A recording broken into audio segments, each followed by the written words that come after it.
Welcome to the Financial Fun Podcast with your host, Tammy Johnston. This is where Tammy talks with business owner parents and grandparents about the interesting and important subject of money. We promise this to be an interesting and open discussion, as that's how we learn best. And now, here's your host, author of the Financial Foundations. Financial Foundations is a series of books to teach kids about money, goal setting, and living a balanced life. Find out more at financialfun.ca. Here's Tammy Johnston. First things first, I would like to thank all of my listeners that have subscribed and reviewed my podcast and invite you to subscribe and review if you haven't yet. I appreciate you helping us to get the word out and making financial literacy a safe and welcoming subject for kids and adults. Second, please check out my podcast website, financialfun.ca, where you will be able to access past shows, find out more about me and our guests, as well as purchase the beautifully illustrated Financial Foundations books that teach kids about money in a fun, healthy, and holistic way. Thank you once again for joining us for the Financial Fun Podcast. Today we are very, very lucky to have a very interesting and dynamic guest with us, Mike Schindler. Thank you for joining us, Mike. Absolutely a pleasure to be here. So, Mike, tell us what it is that you do. What are you passionate about? Oh, gosh, what am I passionate about? Well, outside of my family, which I'm very passionate about, I'm passionate about serving our military and veteran families. For me, I got to serve in the world's greatest Navy in the United States. And now today, we built a pretty... I say it's a phenomenal organization. It's an organization with a national footprint, Operation Military Family Cares. And we get to develop these world-class programs and solutions that really improve the health, the morale, the profits to our nation's military families and actually to the industries that serve them. And so it's cool for me to not only help families, but also help industry. And I feel like I'm in the best of both worlds. Well, that is totally where a person wants to be. And what is your family situation? Yeah, so family. I'm, married 22 years. I've been dating my wife for 24 of those 22. We've got 2 daughters, and it's two cats and 1 dog. I mean, that's the family. So it's kind of crazy, but I love it and wouldn't change it. So talking about with the military families and stuff, so what made you go from being in the Navy to doing what you do? How did you transition into that world? Yeah, pretty interesting. So when I got out of the service, the Navy paid for my college. I got into corporate. I was part of the startup, the whole startup bubble in the Seattle marketplace. Got into the disaster trade, responding to fires and floods and things like that in businesses. But when my buddy went over to Afghanistan, he's a colonel. He was in charge of all the hospitals in Afghanistan. So he was the officer in charge. And he went over there, and I decided to write a keepsake. And that's really how my first book came about. So I was CEO of a company, and I decided I was going to compile this keepsake just in case something happened to him that I could give to our godkids. And we ended up interviewing 97 couples across the United States on how they were keeping their marriage together during this op-tempo of deployments. And that's how my first book came out, Operation Military Family. How military couples are fighting to preserve their marriages. General Tommy Franks endorsed this book. Then the Army thought I was a marriage expert, which my wife to this day thinks is still funny. And I got to tell you, it's probably the worst book I ever wrote because there are times that she'll say, I think you need to go back and reread that book, which is true, right? It's a great point.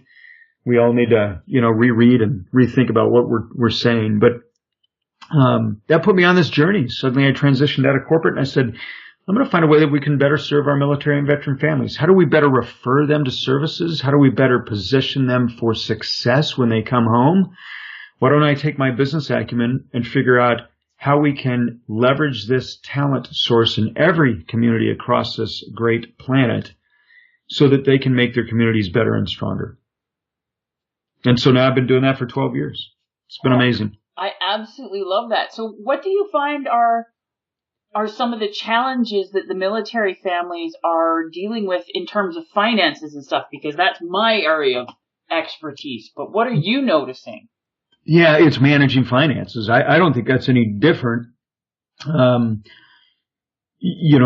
Whether somebody serves or doesn't serve, I think there's always room for improvement in that arena, right? So specifically for us, oftentimes these guys will have hazard pay, they'll have danger duty pay, they'll have a number of different pay, and all of a sudden they're building their budget off of something that is specialized pay, and then when they come home and that extra goes away, suddenly they're upside down, right? They're living beyond their means.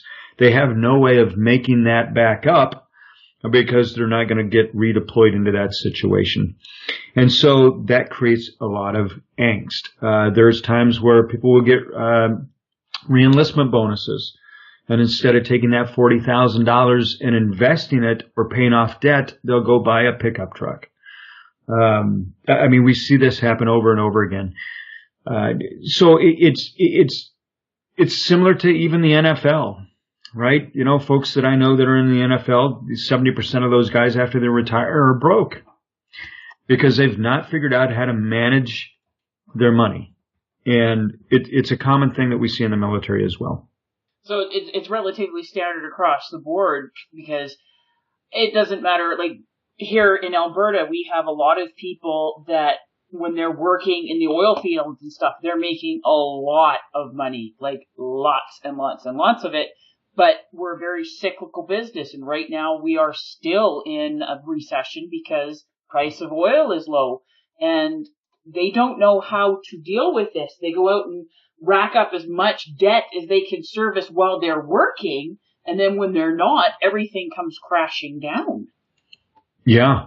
Yeah. And and they wonder, how did we ever get here? Well, I don't think, as parents, growing up, money was kind of a taboo issue, right? When I was growing up, my parents, I didn't really get a whole lot of coaching in the area of money. What I understood is the harder I worked, the more money I would make. That was kind of my principle of money. And that isn't always true either, right? You could work really hard and still make no money. Are you working smart? And is that smart, leading to revenue channels? But one of the things that we decided to do with our girls was let's really institute some money principles here. So for every dollar you make, let's separate how that dollar should work for you. Do you want to put 30% in savings, 10% in tithe, 15% in tithe, 30%, or 40% in savings? Or do you want to retain 40% to spend and then you allocate that other 60%, between savings and tithe? So we wanted them to understand what they could do with their dollar beyond just, I get a dollar, I spend a dollar. And I think that's a principle where we have to keep it that simple with our kids so that we prepare them when they exit. Because my belief, and my wife and I, we believe that we're not raising children, we're really raising the next generation of adults. So who do we want leading that next generation of adults? And that's how we kind of raise our children. So you have my complete agreement on that because, like, as you said, you don't really talk about it like back in our generation with our parents and stuff like that. Like, it was an extremely taboo subject at my house, and it was with most people. So we raise kids and we teach them all sorts of things, but we're leaving out the subject of money, and then we send them out into the real world that's complicated when it comes to money and constantly changing, and we're sending them out without any financial life skills. It's true. Yeah. And I think that's because a lot of people are, behind the scenes, behind all the fancy cars and big houses. When you start to talk about, folks like you that are in the industry and folks that I know that are in the industry here, is oftentimes that's just a facade, right? That's a house of cards. Oh, big time. Miss one paycheck and they've lost everything. Yeah, that's right. That's right. Yeah. And I think, we've set ourselves up to kind of, I don't want to say meet that demand or subject to that demand, but I think because we're so sensitive on image. You think about social media, you think about the things that we post. We always post a good day, never a bad day, right? And that shows up in our finances too, is we always want people to know that life is good. And so we oftentimes spend our money in that regard. I remember a financial planner saying, Mike, I'll be able to tell you where your heart is by what you spend your money on. So just give me your credit card statements. Yeah, exactly. And that was pretty revealing to me. And then I realized, well, that's a safe place for me because he'll see that I keep dating my wife. So, right? So. Well, yeah, there's so much because people, like you said, it's all about image and keeping up with the Joneses, and advertising is constantly pushing people to feel insecure so that they'll go out and spend more money on stuff they don't really need or want. And like you can get credit for absolutely everything and the buy now and pay later. And people are just absolutely terrified, and they would be so ashamed in a lot of cases if anybody actually saw what was financially going on in their households. Yeah, no, I think you're spot on, and I can speak to that to some degree simply because I was that person. You know, I was the one that needed to have all the image in my 30s, was leveraged to the hilt. When the dot-com, when we had that big bubble in 2008 and 9 and 10, we got crushed, right? That was a wake-up call for me. Ow. Yeah, it was huge. But I think it's, life is going to happen. Can we avoid some things in life? Absolutely. But for me, I went through this lesson of losing practically everything and having to rebuild and restart, that it suddenly reset what I knew to be important for me, which was I don't need to leverage to look good. Why don't we just build it and be smart? Why don't we be patient and take time? I don't want to owe anybody anything, right? So these are principles that we instill in our daughters now. Why? Because we went through it. And I think if you look back, my grandparents went through the Great Depression. Oh my gosh, credit? They wouldn't even think of it. And I went through my Great Depression. And unfortunately, in a lot of cases, it can be a blessing and a curse. Like it's a curse because it hurts and you lose everything. But I've had people that have been through financial hardships due to divorce or somebody getting sick or a business failure or being laid off because of the economy or whatever it is. And it made them learn and become a lot more aware. And like you said, getting away from like the keeping up with the Joneses and having to do all of this stuff to try and please who. Yeah, that's right. Yeah. It's, we realized, for us, it was how do we create experiences for our daughters? Not buy them a lot of gifts. Because at the end of the day, what are they going to remember 20 years from now? They're going to remember that cool thing that we bought them, or are they going to remember that cool vacation we went on? And that was a shift for us, is what's really important for us to instill in our daughters so that they can create legacy, for their children someday. And can we establish the right principles so they don't make some of the mistakes that we made? And I think as parents, we need to pay attention to that, whether we're, married or single or divorced, those are all opportunities for us to reset. And have honest conversations. That's the part I think when in marriage, and you'll probably agree with this. I hope you do. Otherwise, I'm an anomaly here. But it's having honest conversation is so important, and it can be very difficult too, right? Oh, I fully agree. The biggest part of my job in the financial planning is marriage counseling because it's a more taboo subject than sex. There is so much fear and shame and all of that around it. And because we're not taught to talk about it at home, like if you were lucky enough to have those conversations with your family and stuff growing up, like consider yourself blessed because that's the rarity. And then we have to go in and we have to deal with all these wonderful issues around money. Like, okay, we're now having kids, so the income has to be changing. We need to be looking after childcare and all this other stuff. And people don't know how to have the conversations. And That's why 84% of divorces state money reasons as the number one reason for the marriage breakdown. And it's not even necessarily that there wasn't enough money or there was a financial hardship or anything, although that does come into play. It's more the fact that there's so much emotion tied to it that we do not talk about.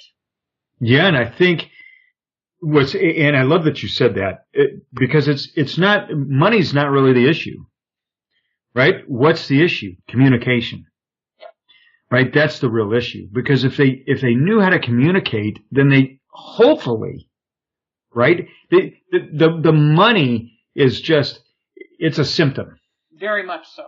Right?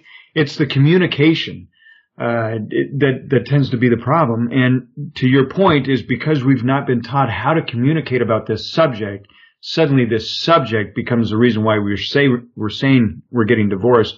But that's not really the fact. It's the fact that we don't know how to communicate about it. So it's why I've actually made money doing conflict resolution, right? Because and there's never a shortage of conflict to resolve. Right. It's crazy. It's like, okay, one of the most successful talks I ever did in the military space was rooted on communication, sex, and money. Funny story here. I was brought down to New Orleans when they had Katrina, and they said everything's just a wreck down here. We're having struggles with our couples. People aren't communicating. We're just having challenges. Come down and help us. And I said, what do you want me to talk on? And I tend to have a great sense of humor, and I said, I don't know. What do you want to talk about? And she threw it right back. And I said, I tell you what, why don't we talk about communication, sex, and money? And she said, that sounds perfect. Well, those are like all the taboo issues. Yep, the things right? you're not supposed to talk about, but everybody wants to. That's right. So, but I laughed because, Tammy, I did not have a talk on that at all. Okay? You set yourself up and there you go. And every talk that we ever do is always based on empirical data. Okay? So I had to do all this research on communication, on sex, on money, all this stuff. So we get down there and I get off the plane and there's this big guy from, when he's not serving the military, he's serving on oil rigs. So, some of those guys tend to be like 7'10" and, Yeah, they're like big burly boys. Yeah, right? So he picks me up and he says, so you're the guy from the north coming down to talk to us guys here in the south about how to talk our way into better sex and make money from it? That's how he interpreted communication, sex, and money. Isn't that something? Doesn't surprise me at all because I don't deal so much with the military like you do, but the rednecks and all of those types doesn't surprise me the slightest. Yeah, but think about that. That became the title of one of my best talks, how to talk your way into better sex and make money from it. And who's not going to want to go to that? Exactly. Like, I want to go to that. I'm still trying to figure out part of it. So, but that's the stuff that we have to talk about. And that's why I love what you're doing. That's why I love and why what you're doing is so important, because we need to have these conversations. Because if we don't have them, we're not going to solve the issues. And we need to make sure that our kids are seeing us and hearing us having these healthy conversations. Yeah, that's right. Our kids learn from us and what we model for them. Yeah, that's 100% correct. Yeah, if we're avoiding the subject, that's what they're going to do as well. Well, and people think that when money is tight or there's some financial stress that they're going to protect the kids and they're not going to tell them about it. But the kids pick up on stuff and then they start acting out and they get all fearful because they don't know what's going on. They just know something's wrong. Yeah, isn't that interesting? I had this conversation today with an executive. We were talking about this very issue of communication, where, in communication it's important to have transparency. Obviously not in all areas and certainly not in all things with our children. At least that's my belief. But there is certainly a need to be transparent in many areas, because if there's decisions being made that influence an individual or your children, and certainly when they get older, but they're not aware of what that conversation is, but all of a sudden they start to see things change, then that creates suspicion, right? And when you create suspicion, now suddenly you're creating trust issues. So there's this whole ripple effect that happens, and it all starts with communication. If people want to see their money grow, they need to have better communication. I mean, people ask me, how do I make more money? You become a better communicator. That's how you make more money. On all fronts. Well, yeah. I would love to keep talking to you for hours about this. But to finish off here, if you could say all kids need to know 3 things before they move out and go into the adult world about money, what 3 things would you want kids to know? 3 things about money specifically? About money specifically. Yeah, so 3 things. Number 1 is understand the value of a dollar. Okay, that is so important. What does that mean? Okay, understand the value of a dollar. What can you do with that dollar? I want you to tell me 3 things that you could do with that $1. Okay, and you can't spend more than $1. I think that's really important. They need to understand how they can leverage a dollar instead of just get $1, spend $1, right? I think that's critical. Okay, that's number 1. Number 2 is, and this is an important one, money does not grow on trees. So you have got to set for yourself a plan. If you want something, then what we tell our children is, show me the plan on how you're going to get it. What do you need to do to get it? Okay, what does that mean? Do you have to create a small business? Do you have to do dog walking? Do you have to do more chores, right? Come to me with a proposal, because that sets them up for business success downrange, right? So, and number 3 is understand that money is not the source of your happiness. Okay, there are principles in life that are more important. Health, family, right? These for us are core principles. If I lose all my money, chances are I can still make more money. But if I lose my health, there's not a whole lot of room that I have to influence that, if it's cancer or things along that line, right? So it's really that money is not your source of happiness, but understand it's a tool to get you some of the things that you want to have and the places that you want to go. So just remember that it's a tool. Well, thank you so much for taking time out of your day to share with us. It was great having you on the podcast. Well, thank you very much, Tammy. It was a total pleasure and honor to be with you. I appreciate it. Enjoy the rest of your day. I will. You do the same.